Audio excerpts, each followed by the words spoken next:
Hey everyone, thanks so much for being here today.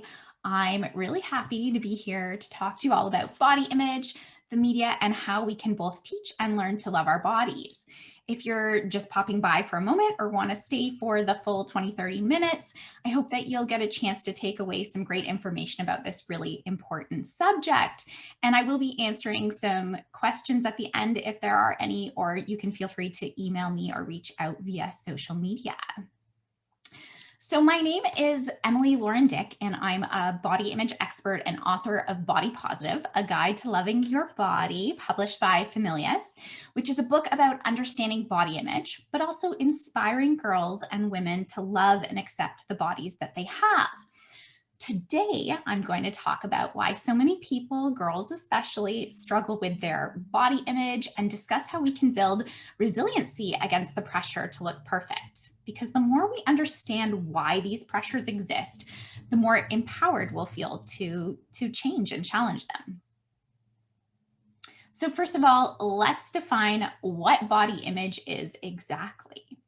Body image is basically what you think others think of you. So it's the mental picture of how you see yourself, but also how you feel about your body.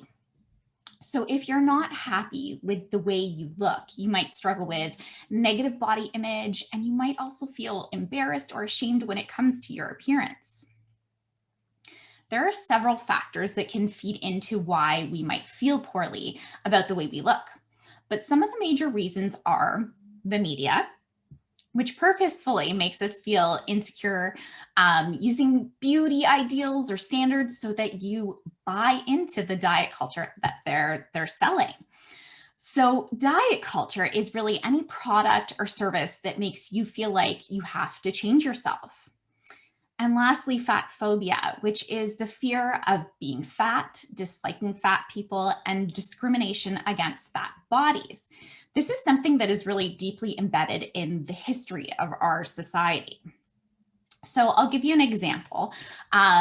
If a thin and a fat person went to see their doctor for the same symptoms, it's very, very likely that the fat person's symptoms would be blamed on their fatness first, before the doctor would consider other factors causing the problem. The thin person would not have the same problem, and their symptoms would probably be taken more seriously right away. Now, we base our body image off of how we compare to beauty standards.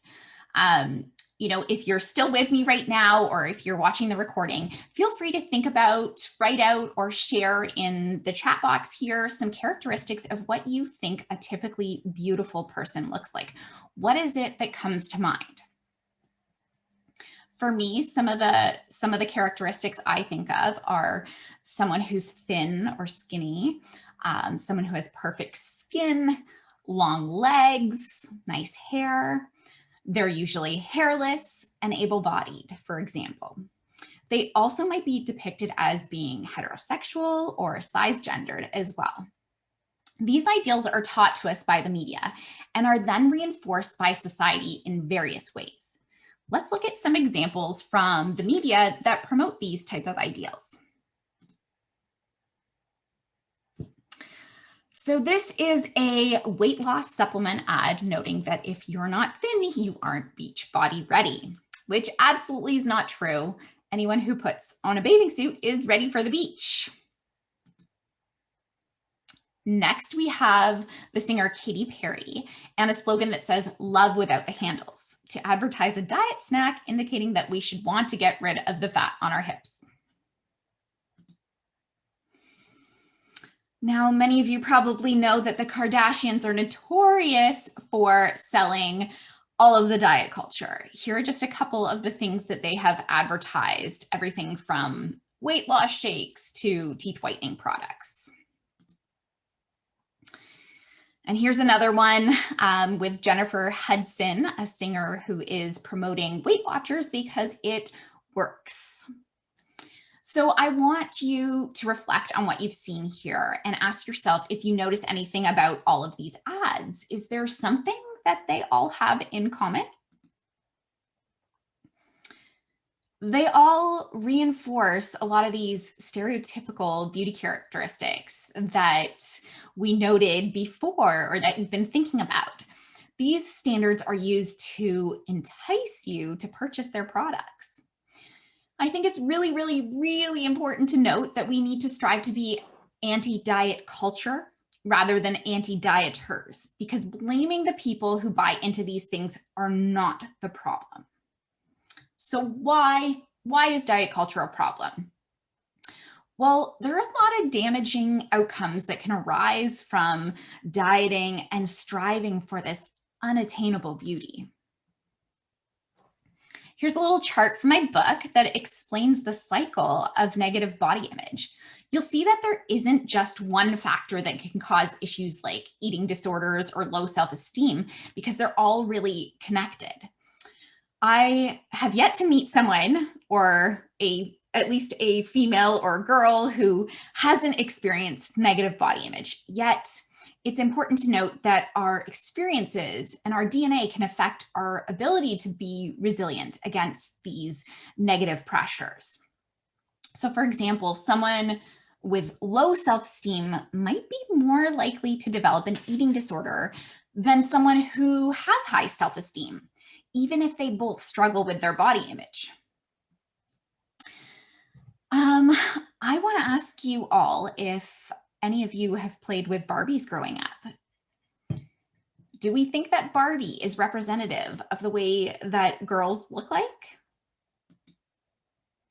Well, if Barbie was real, her shoe size would be only a size 3, and she would only weigh 110 pounds. Because of her proportions, she would have chronic diarrhea and eventually die from malnutrition. That doesn't sound worth being so perfect, right? Her proportions only represent 0.00001% of women, which brings me to my next point. Only 5% of North American women possess the body represented in the media. That is not a lot. So what actually makes an ideal body that we see in the media? Well, before you see images on social media, television, in a magazine or a movie, women's bodies are often photoshopped, they're edited, filtered, and before that, they might be professionally styled and put in front of all kinds of fancy lighting. Here are a few images of celebrities that show some of these differences from before and after. Can you spot any? Take a peek here. So the one in the middle actually of Britney Spears actually has arrows pointing to the parts of her body that were modified. So you can see that she has a smaller waist, they've slimmed her thighs, they've removed bruising, it looks like they've changed up the lighting, they've really slimmed her out. Same thing with the two other images, one with Jennifer Lawrence on the right there. They've really tapered her waist in, taken away all signs that she is a normal human being that has movement to her body. And then on the left there, we have Zendaya, who's also been airbrushed and thinned, but she's also been whitened here. There are some celebrities that have actually been speaking out about over editing, which is why we even have some of these examples in the first place. Other images sometimes get leaked to make a celebrity look bad, but there's nothing bad about being real, and we really need to normalize that. You know, you'll notice all the magazines, you know, in the grocery aisles, you know, highlighting a celebrity's cellulite and things like that. There's nothing wrong with those things, and we really need to take a step back and normalize things that are completely normal about human bodies.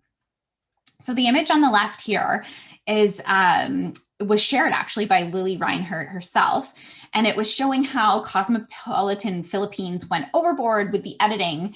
And on the right is Meghan Trainor's music video from Me Too, where her body was altered. And I think it's really important to note here that Meghan actually had that video removed and re-released without the over editing. The magic of Photoshop and makeup and everything in between is extremely powerful. This image is of a tattoo artist who is actually normally completely covered in tattoos, but they were covered up with makeup, as you can see on the left, and then edited so severely that you can barely recognize her. It's too simple to be able to do these things. And lastly, another Kardashian image here with Kim. And here she's been thinned and airbrushed like all the other images. So why is it so problematic that images like this are over edited? These tools are really being misused to make already thin and stereotypically beautiful bodies in that 5% even more unattainable. Thin ideals are on the rise. Models are getting thinner and thinner. When we only see images of women that look like this, we can start to feel insecure about our bodies because we compare ourselves to them. We're also taught that our bodies give us value, almost like we're objects on display. Speaking negatively to ourselves is a problem. So first, we need to destigmatize fatphobic language.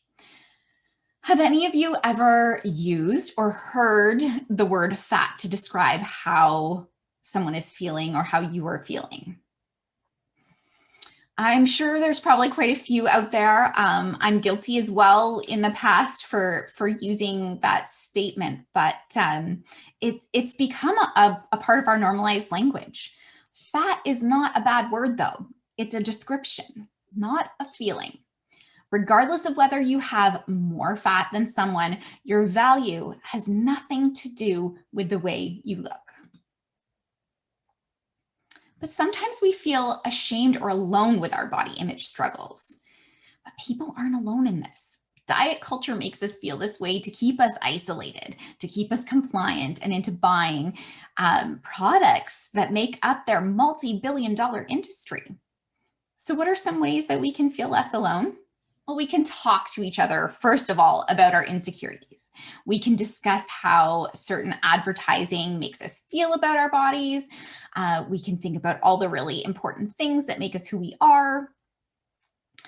So when I normally give this chat, I like to have everyone take some time and write down 3 to 5 non-physical characteristics about themselves. Things like being smart or kind, and feel free to jot these down, type them out in the chat box if you're here with us right now, or even post-recording. Now, going back to how fat isn't a feeling, it helps to break it down like this. First of all, being fat has more to do with genetics than anything. Not your diet and not how much you exercise. When you diet, you restrict yourself from certain foods, and you can do more damage and often end up overeating, binging, and obsessing over food as a result. The truth is also that 98% of diets fail. They are not meant to work long-term because that would not be profitable to diet companies. They would go out of business. These companies also use statistics from studies that they fund to prove that losing weight is healthy, and yet striving for weight loss can be so much more damaging. We have to question these studies because while they are finding connections, they aren't necessarily identifying that fatness is the cause of whatever it is they're trying to prove. So fatness does not equal unhealthy, just like thinness doesn't equal healthy. If you're ever feeling insecure about having fat, being fat, or if someone is coming to you with concerns over the way they feel about being fat, remember that fat protects our organs, and it is what gives us energy. We need fat to live. So even if we know all of these things, we still might have negative thoughts about our body. It's so hard to unlearn all of the food rules, all of the body rules that we've been taught. So what are the next steps? Well, we need to build up self-esteem of ourselves and those around us. We need to be critical of what we see, especially in the media.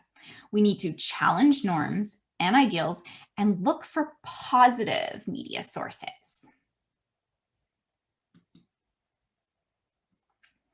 So how can we fight against all these negative pressures coming at us?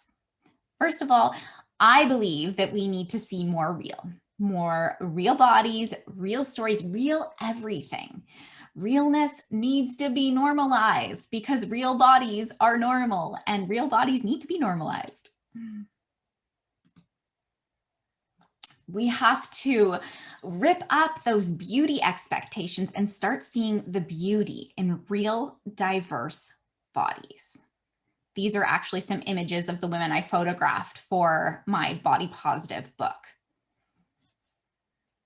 So what else can we do?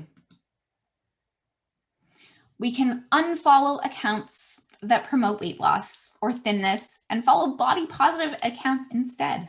Follow me at Real Happy Daughter.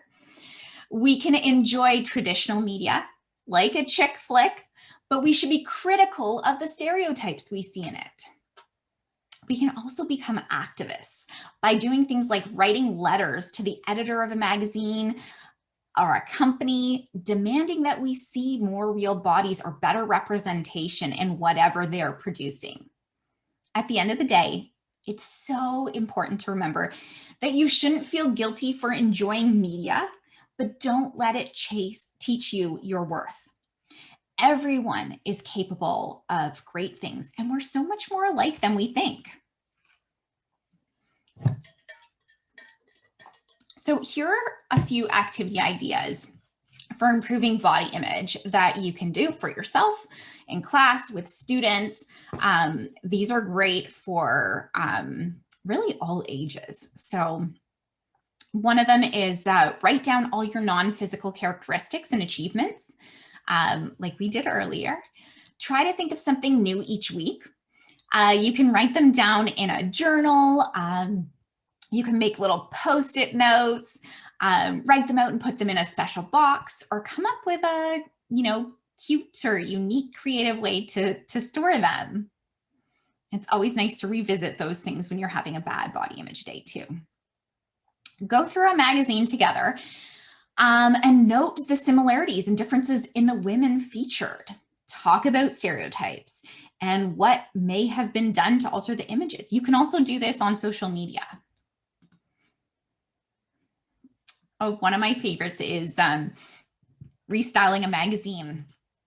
Explore what you would prefer to see opening a magazine. Write your own captions, include images of your friends and your family.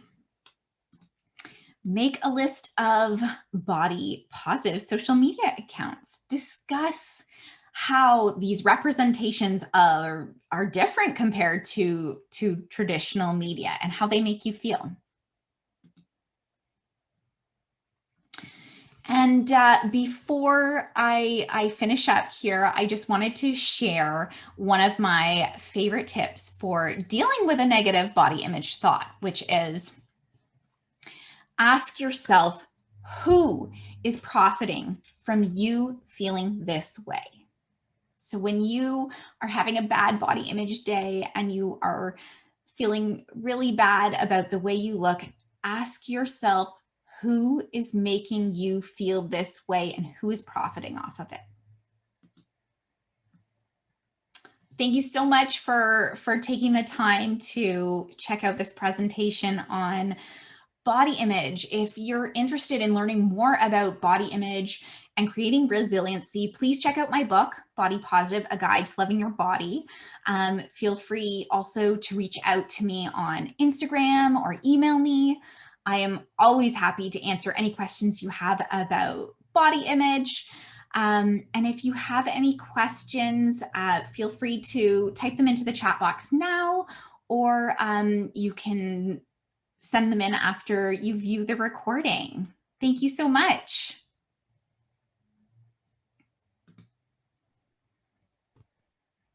Thanks, Emily. That was great. So one question that we do get about the book pretty frequently is, what age range do you think is best for the book? Like, does this work best for, younger kids, college age? Like, where do you think people would benefit the most? Absolutely. I think right when you're in the thick of starting to feel those feelings is a great time to give this book to someone or to read this book. Um, the feedback I'm getting from people that have purchased the book so far is sort of that 10 plus age group. It's great for preteens and teens, of course. But I also have a lot of adult women who are, for the first time, they're learning and understanding what it is they've been feeling all these years, and they can kind of put to words and use the journal prompts and just view the images of real women and feel good about the bodies that they have now. Yeah, definitely. I think that is really important. I also like how you talked about, unfollowing accounts that don't make you feel good. That was something that I did last year, and it definitely makes a huge difference. Like, you suddenly don't, feel icky going through your Instagram account anymore. And it's one of those things like we have to consciously do regularly, because Instagram and social media, they have all their algorithms and they'll start showing you the content they want you to see, or content that I've noticed sometimes on like Instagram, if you click on a certain picture of a celebrity and I don't realize it at first, but it's something to do with their body or weight, all of a sudden my feed is filled up with more of that type of messaging. So it's really, really tricky to navigate those spaces if you're not consciously aware of sort of avoiding that type of content.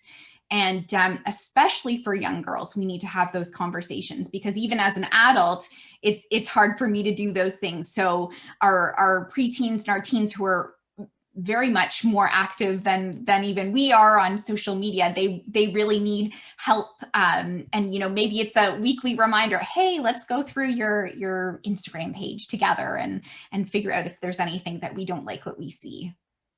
Yeah, definitely. So this event is really for librarians, school librarians. Do you think there's anything in your book that works as curriculum or that somebody can use in a classroom? Mm-hmm. I actually have quite a few teacher friends, and I've been talking to them about this because I'd love to bring it in and really present it as more part of a curriculum or a teaching program, because the programs, at least in Canada, the programs out there, they just sort of touch upon body image and don't really go into the nitty gritty. And I feel like my book, Body Positive, is really an introduction to understanding all of these things. And these are things that we've never really thought about before, because they're so ingrained in our culture and our society, that we forget almost to question why we have negative body image. And really what the book is a tool to teach you some of that history and understanding, but also to learn to start challenging what you see and consciously making better choices in your life to that go against sort of what you're being sort of tricked into believing. Yeah, definitely. Like, I think one of the things that I really liked about the book when we were just in the editorial process was the prompts that asked you, like, think about what you're watching. Like, how do you feel about this? And why do you think they, did this? Why did they include it? I think that was really important, because even as like an adult, I would never have thought about it before. Yeah. So I think it would definitely help to have known that at a younger age. I think so. And that's why I always say I wrote the book that I needed at that age. And it wasn't until I was in university that I really learned about these theories behind body image, that there was actually a system. And, I always used to talk about how when I was younger, I felt like I was in a movie. I felt like I was being watched. And then I learned about the theory of male gaze, and it was like, woo, like so many like things went off, and it was like, there's a reason why I feel this way. Like I feel like I have to, be on display. And that's what women do. We self monitor, and we self objectify, even when there's no one around us, because it's so ingrained in the fabric of who we are as girls and as women. Yeah, definitely. It's unfortunate, but it is something that I can relate to for sure. And then you did talk about like your social media that you have going. What are the handles that people can follow you? Absolutely. So on Instagram, I'm at Real Happy Daughter. And my website is happydaughter.com, because I think we need to create a world full of happy daughters. And, I have a 4-year-old girl now. So really a lot of my energy is going into teaching her the tools, the resiliency, even at a young age. And, even going back to what we were talking about before with flipping through the pages for who this book is for, because there's such a visual component, like you can share it with anyone, any age. So my kids like to go through the pictures, and we talk about the differences in appearance. And there's several girls with disabilities, and there's several girls with who are amputees, and you'll notice a lot of diverse body types, and it gives a safe space to sort of talk about those things and in a really positive way. Yeah, I do. I love that you mentioned the images in the book. So you were the one casting these women for the photo shoot. Like, Yes. how did you decide who to reach out to, or did you find people that just wanted to be a part of it? How did that happen? It was a bit of both, to be honest. It that was the hardest part about creating this book, was getting women who had average bodies to pose for me in such an intimate way, because they're really bearing everything. And there was no shortage of very thin white blonde women who were like, I want to do it. And there are images of some of those women represented, but for me, I really wanted everyone who picked up the book to see someone that at least reminded them of themselves. So it was really important for me too, not to just have like a token person, like there's several girls with Down syndrome in the book, for example. So that was really, really important to me. And honestly, to get participants, I, constantly was blasting different organizations using social media, different photography groups on Facebook and things like that. And I mean, the message got out. I even had a woman from Texas fly all the way to where I am in Ontario, Canada, to participate in this, because she believes so strongly in what I was doing here. So it was really, really important that I had a really diverse representation. And I mean, I would have liked to include more, but you only have so much room. But I think the point definitely gets across in the 75 women that were photographed. Yeah, and then you also included quotes about like just their experience with their body image or the photo shoot itself. So was there anything that like really stood out to you about collecting those quotes? So I think, I mean, I have to commend Familius too for allowing me to really include such a diverse amount of quotes in there. And how we organized it really was, we sort of started with the more negative, truthful experiences, and then we sort of ended with some of the women who had more positive relationships with their body. Because it's important, like we all experience body image differently. Like we all have these pressures, but our experiences are going to be so different depending on what we look like, where we live, who we are, economic status. All of these things play into our experiences. So I didn't want it just to come from my perspective, of being a white, straight sized person who went to university. I also wanted to include perspectives from a variety of women, and sort of also bring out the links that we all have in our experiences as well. So showing sort of the differences, but also bringing us together so that we can all relate to this experience with negative body image. Yeah, I think that was something that I really enjoyed about reading it also, was that even people who had more like, traditional body types that you see in the media had these insecurities. And you would think Yes. like how like, you never think that the people who look perfect, quote unquote, to you would feel the same way that you do about like certain insecurities. It was really interesting. Exactly. And I mean, the important thing to note is like we all do experiencing those things, but the way society perceives us and the way that society reacts with us is very different. So like when I was talking about fat phobia before, right?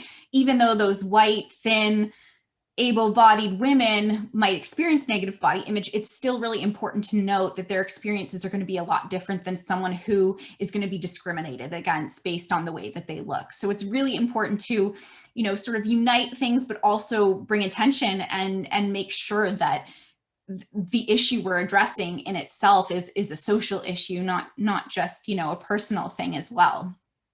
Yeah, and then you talk about the book as being an introduction to like body positivity, like dissecting the media. If you were to like give this book to someone and they wanted to move on to the next step, what would you recommend for them? There are so many great books out there. I keep meaning to do a post on Instagram for like taking it a step further. But I really recommend books on fat phobia, because that's sort of the next step. And I didn't really go in deep to what fat phobia is as the whole social issue, but there's some great resources. Lindo Bacon, she does a great book on basically addressing some of these things. I can't think of them off the top of my head, but there's some really great resources that talk about the fat phobia that people experience in like the medical industry, and just things that we need to start talking about, like how BMI is racist, and you know, like the origins of certain things. And but really my book was meant to be more of an introduction to sort of, you know, get those lights going off and start having these conversations and start challenging what we are consuming and what we're taught to believe, and take those next steps. Awesome. So we have gone a little bit past our 30-minute mark. But just again, we want to mention the name of the book, Body Positive. It's a really great resource for young adults, young girls to really dip their foot into the body positive movement and rethink how they're, you know, viewing media and how media is being presented to them. And Emily, you've done a really great job explaining all of these topics and talking about your book. So thank you so much for participating. Thanks so much. Thanks so much for having me. And I hope to connect with some of you all on social media. Awesome. Well, thank you and have a great day. You too.